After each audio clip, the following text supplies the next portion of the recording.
Good morning to all. So this is our third lecture of computer class plus one. Previously we are discussing about how the interconnection part are connected to each other. मतलब क्या है कि जो भी आपके computer में parts हैं वो कैसे फिक्स्ड हैं, वो कैसे एक दूसरे से काम करते हैं और कैसे वो अपना काम परफॉर्म करते हैं. Okay, now in this lecture we are going to discuss about internal parts of your CPU. CPU means जो आपका माइक्रो प्रोसेसर है उसमें आपका सारा प्रोसेस कैसे परफॉर्म हो रहा है. अगर आपने कुछ टाइप किया है तो वो आपकी स्क्रीन पे कैसे आ रहा है, कंप्यूटर को कैसे समझ आ रहा है कि आपने उसको कुछ कमांड दी है. ठीक है, वो सारी प्रोसेस को हम बारीकी से समझेंगे. So please focus on the diagram. सबसे पहले आपका इनपुट आउटपुट सिस्टम. बेटा इनपुट आउटपुट सिस्टम क्या होता है? जिसके थ्रू आप कोई भी कमांड ले रहे हो या दे रहे हो. ठीक है, that is input output system. Input devices कौन सी होंगी? आपका कीबोर्ड, आपका माउस. और आउटपुट डिवाइसेस कौन सी होंगी? आपका मॉनिटर, प्रिंटर, या आपके आउटपुट डिवाइसेस होंगी. ओके, तो इनपुट डिवाइसेस से क्या है, सपोज करो कि आपने एक इनपुट दी है. ठीक है, आपने हेलो टाइप किया है, हेलो. ठीक है, तो बेटा वो आपका हेलो आपने तो इंग्लिश में टाइप किया है पर कंप्यूटर को समझ आता है सिर्फ बाइनरी लैंग्वेज. तो वो आपका हेलो कंप्यूटर कैसे अंडरस्टैंड करेगा? ओके, वो सारा प्रोसेस हम यहाँ पे समझेंगे कि कैसे आपका एक हेलो जो आपने टाइप किया है कैसे आपका वो स्क्रीन पे विजिबल होता है. ठीक है, ये बहुत फास्ट होता है, आप जैसे टाइप करते हो वैसे ही विजिबल हो जाता है, पर उसके बीच में जो प्रोसेसिंग है, कितना सारा प्रोसेस है उसके बीच में, हम उसको टर्न बाय टर्न समझेंगे कि क्या उसमें परफॉर्मेंस हो रही है. ठीक है, तो सबसे पहले क्या होता है बेटा, आपने इनपुट दी है, आपकी इनपुट डिवाइसेस से आपकी इनपुट चली गई आपके सीपीयू के पास. CPU means microprocessor. Microprocessor के अंदर भी बेटा पार्ट्स होते हैं.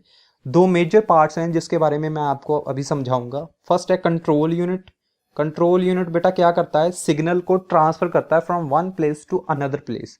ओके, ये सारे सिग्नल्स को ट्रांसफर करने में हेल्प करता है. किसकी? बसेस की. पिछले लेक्चर्स में हमने बसेस के बारे में पढ़ा था कि बस क्या करती है, वो आपके सिग्नल को कैरी करती है, पर वो बेटा उसको कंट्रोल कौन कर रहा है, वो सारे सिग्नल्स को कंट्रोल कौन कर रहा है कि कौन सा सिग्नल कहां पे जाएगा, वो कंट्रोल यूनिट करता है. ठीक है, बस तो आपका सिग्नल को सिर्फ कैरी करती है वन जगह से दूसरी जगह पे. ठीक है, बट आपका जो कंट्रोल यूनिट है वो सारे सिग्नल्स को कंट्रोल करता है कि कौन सा सिग्नल कहां पे जाना है. अगर हार्ड डिस्क का सिग्नल तो हार्ड डिस्क में जाना चाहिए, कंप्यूटर का सिग्नल है तो माइक्रो प्रोसेसर में जाना चाहिए. ओके, तो इसके लिए कंट्रोल यूनिट रिस्पॉन्सिबल है. सेकंड जो आपका मोस्ट इंपॉर्टेंट जो पार्ट होता है आपके सीपीयू का और आपके प्रोसेसर का, that is arithmetic logical unit. ठीक है, इसको शॉर्ट फॉर्म में बोलते हैं एएलयू. कंट्रोल यूनिट को शॉर्ट फॉर्म में बोलते हैं CU, control unit. Okay, arithmetic logical unit क्या होता है बेटा, जितने भी आपकी कैलकुलेशंस है, सपोज करो आपको 1000 मार्क्स की कैलकुलेशंस चाहिए. ठीक है, आपको 1000 नंबर्स की कैलकुलेशंस चाहिए, तो वो बेटा कहां पे परफॉर्म होगी, वो अर्थमेटिक लॉजिकल यूनिट में परफॉर्म होगी. समझ गए?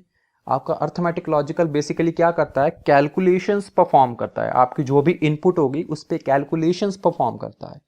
एंड इंस्ट्रक्शन सेट क्या है बेटा, इंस्ट्रक्शन सेट क्या है, जहां पे आपके जो कीवर्ड्स हैं वो पहले से स्टोर होते हैं. जैसे आपने एडिशन करना है तो अर्थमेटिक लॉजिकल यूनिट को कैसे पता चलेगा कि आपने एडिशन करना है, तो यहाँ पे प्लस का सिंबल ऑलरेडी वहां पे स्टोर होता है. उसके बाद अगर आपने सब्ट्रैक्शन करना है तो माइनस का सिंबल ऑलरेडी यहाँ पे स्टोर होता है. ठीक है, ऐसे मल्टीप्लिकेशन एंड डिवीजन के सिंबल्स भी यहाँ पे स्टोर होते हैं. ठीक है, ये मैं आपको बेसिक्स कंसेप्ट क्लियर करा रहा हूँ, और भी बहुत सारे सिंबल्स यहाँ पे स्टोर होते हैं. I hope you got my point.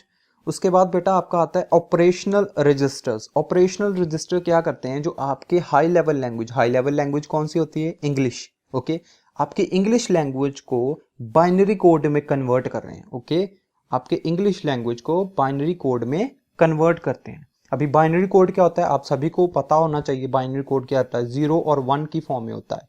ठीक है, बाइनरी कोड कौन सा होता है बेटा, जो 0 और 1 की फॉर्म में होता है, हमेशा ऐसी फॉर्म में आपका एग्जिस्ट करेगा. 0 mean of, 1 mean on. I hope आपको समझ आ रही है ये सारे कंसेप्ट की. उसके बाद बेटा उसके साथ में आती है कैशे मेमोरी. कैशे मेमोरी क्या होती है बेटा, जिसमें आपका रिजल्ट कैलकुलेशन जो है ना वो फास्ट तरीके से प्रोसेस होता है, प्रोसेस होकर दोबारा से सीपीयू के अंदर रहता है, स्टोर होता है. ओके, तो इतना आपको सारा समझ आ गया. इसका मेन जो भी है आपका प्रोसेसिंग. प्रोग्राम काउंटर जो है वो आपके नेक्स्ट इंस्ट्रक्शन को फेच करता है. ओके, तो सपोज करो कि आपने हेलो टाइप किया है अपने कीबोर्ड से, आपकी इनपुट डिवाइसेस से, वो सबसे पहले गया कंट्रोल यूनिट के पास, कंट्रोल यूनिट उसको भेज दिया एएलयू के पास, उस पर कोई कैलकुलेशंस नहीं होनी इसलिए उसने बाद में भेज दिया ऑपरेशनल रजिस्टर्स के पास, उसने बाइनरी कोड में कन्वर्ट किया एंड देन उसमें अपने अंदर स्टोर कर लिया जो भी है। तो अगर आपको वो सामने विजिबल हो रहा है अपनी मॉनिटर पे, अपनी आउटपुट स्क्रीन पे, तो बेटा उस वो विजिबल कैसे हो रहा है, उसके पीछे ये सारा प्रोसेस है, उसके विजिबिलिटी के पीछे। ओके, जब आपका ये सारा प्रोसेस उसके कंप्यूटर के अंदर गया तो बेटा उसने सारा फेच करके दोबारा बाइनरी कोड में आपकी आउटपुट डिवाइसेस को फॉरवर्ड कर दिया। अभी आउटपुट डिवाइसेस कौन सी है, आपका मॉनिटर या प्रिंटर। ठीक है, एक बार फिर से समझ लो कि सबसे पहले आपकी इनपुट फेड होती है कंट्रोल यूनिट में, देन उसके बाद एएलयू में कैलकुलेशंस परफॉर्म होती है, देन उसको बाइनरी कोड में कन्वर्ट किया जाता है, देन उसके बाद आपकी आउटपुट डिवाइसेस को शिफ्ट किया जाता है, आपकी जितनी भी इनपुट थी। ओके, तभी वो आपको विजिबल होती है। अभी तो आप कुछ भी टाइप करते हो तो वो इमीडिएटली आपको विजिबल हो रहा है ना, पर बेटा उसके पीछे ये सारी प्रोसेस होती है। अगर आपने कुछ भी टाइप किया है, कुछ भी इनपुट दी है, तो बेटा उसके पीछे ये सारा प्रोसेस होता ही होता है। एंड सपोज करो अगर आपने अपनी हेलो जो आपने टाइप किया उसको सेव करना चाहते हो कंप्यूटर में, तो क्या होगा बेटा, आपकी आउटपुट स्क्रीन पे तो वो विजिबल होगी ही होगी, तो क्या होगा, उसको मेन मेमोरी से भी अटैच करना पड़ेगा। मतलब मेन मेमोरी में ये जो माइक्रो प्रोसेसर है वो आपके मेन मेमोरी में जाके उसको स्टोर कर देगा। ठीक है, as a binary file, binary file में ही वो स्टोर होगा।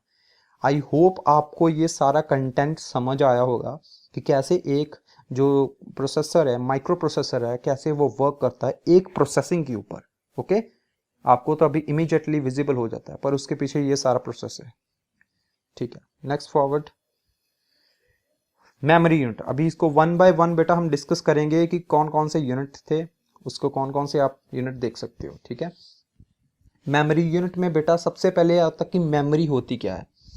सबसे पहले तो मेमोरी जिसमें आप स्टोर करते हो अपनी फाइल्स। ठीक है, अपनी फाइल जितनी भी हैं आप उसको स्टोर कर रहे हो, that is contain the memory, the storage area in which programs are kept when they are running and that contain the data needed by the running programmes.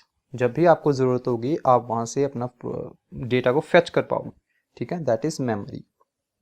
उसके बाद बेटा टाइप्स ऑफ मेमोरी क्या होता है, volatile memory and non volatile memory. अभी volatile memory क्या है, जो आपका जब आपका कंप्यूटर बंद होगा ना, टर्न ऑफ होगा, इलेक्ट्रिसिटी पावर कट ऑफ हो जाएगी, तो बेटा क्या करेगा, आपका जितना भी वोलेटाइल मेमोरी में डेटा होगा वो डिलीट हो जाएगा ऑटोमेटिकली। इसकी मेन एग्जांपल है आपकी रैम, रैंडम एक्सेस मेमोरी। बेटा रैम में आपका जितना भी डेटा होता है वो ऑटोमेटिकली डिलीट हो जाता है जब आपका कंप्यूटर टर्न ऑफ होता है, शट डाउन होता है। ओके, इलेक्ट्रिसिटी जब उससे गायब हो जाती है, तन रैम में जितना भी डेटा प्रेजेंट होगा वो सारा का सारा डिलीट हो जाएगा ऑटोमेटिकली। समझ गए। उसके बाद होती है non volatile memory. Non volatile memory क्या होती है बेटा, जिसमें आप बहुत सारा डेटा को स्टोर करके रखते हो, सेव करके रखते हो, एंड ये डिलीट नहीं होता ऑटोमेटिकली, आप जब खुद डिलीट करोगे तब ही डिलीट होगा। एग्जाम्पल क्या है, हार्ड डिस्क है, मेमोरी कार्ड है, पेन ड्राइव है, ये आपके क्या है, नॉन वॉलेटाइल मेमोरी। ठीक है, तो बेटा इसके बाद आता है कि क्लासेस क्या हैं मेमोरी की। एक होती है प्राइमरी एंड दूसरी होती है सेकेंडरी। प्राइमरी मेमोरी क्या होती है बेटा, जिसके बिना कंप्यूटर चल ही नहीं सकता, that is primary memory. And most common example है प्राइमरी मेमोरी के RAM and ROM, both of are the primary memory. Okay, इन दोनों के बिना आपका कंप्यूटर स्टार्ट ही नहीं हो सकता। समझ गए। एंड सेकेंडरी मेमोरी क्या है, जो आप एक्सटर्नली अपने कंप्यूटर में इंस्टॉल्ड करते हो, जैसे hard disk, pen drive, memory card, ये क्या है, सेकेंडरी मेमोरी। आई होप आपको समझ आया होगा primary memory and secondary memory में डिफरेंस। ठीक है, तो इस प्राइमरी मेमोरी यूनिट में हमने यही सारा कुछ डिस्कस किया कि टाइप्स ऑफ मेमोरी क्या है, वॉलेटाइल क्या मेमोरी होती है, नॉन वॉलेटाइल क्या होता है, प्राइमरी मेमोरी क्या होती है, सेकेंडरी मेमोरी क्या होती है। आई होप आपको समझ आया होगा। आप स्क्रीनशॉट ले सकते हो अगर आपको नोट्स बनाने हैं। ठीक है, सो लेट्स मूव फॉरवर्ड। अभी आपको यहाँ पे एक पिक्चर्स भी शो हो रही होगी, यहाँ पे आपको प्राइमरी मेमोरी और रैम और रोम की पिक्चर्स आपको विजिबल होंगी। ठीक है, अभी मेमोरी यूनिट में ये आगे और नोट्स हैं कि क्या उसका फर्क क्या है, मेमोरी में प्राइमरी क्या होती है, सेकेंडरी क्या होती है, मैंने अभी आपको समझा दिया है। ठीक है, तो आप इसको पढ़ सकते हो लाइन बाय लाइन। उसके बाद है बेटा अर्थमेटिक लॉजिकल यूनिट, जो मैंने अभी आपको समझाया था कि जितनी भी कैलकुलेशंस हैं वो सारी आपकी कहाँ पे परफॉर्म हो रही हैं, ALU में, अर्थमेटिक लॉजिकल यूनिट में। तो बेटा होता क्या है arithmetical logical unit? They are brought into processor and actual addition is carry out by the ALU। जो मैंने पहले आपको समझाया वही यहाँ पे लिखा है कि आपका ALU क्या करता है, वो सिर्फ कैलकुलेशंस परफॉर्म करता है, ठीक है। एंड आपका जो भी कैलकुलेशंस है वो आप मेमोरी में भी स्टोर कर पाओगे और अपनी आउटपुट स्क्रीन पे भी देख पा रहे हो, जैसे मैंने आपको एक सिंगल प्रोसेस समझाई थी पहले, ठीक है। अर्थमेटिक लॉजिकल जो यूनिट है वो सिर्फ कैलकुलेशंस परफॉर्म करता है। जैसे आपकी फर्स्ट लाइन बोली है, most computer operations are performed in the arithmetic and logical unit of the processor, ठीक है, ऑफ द प्रोसेसर।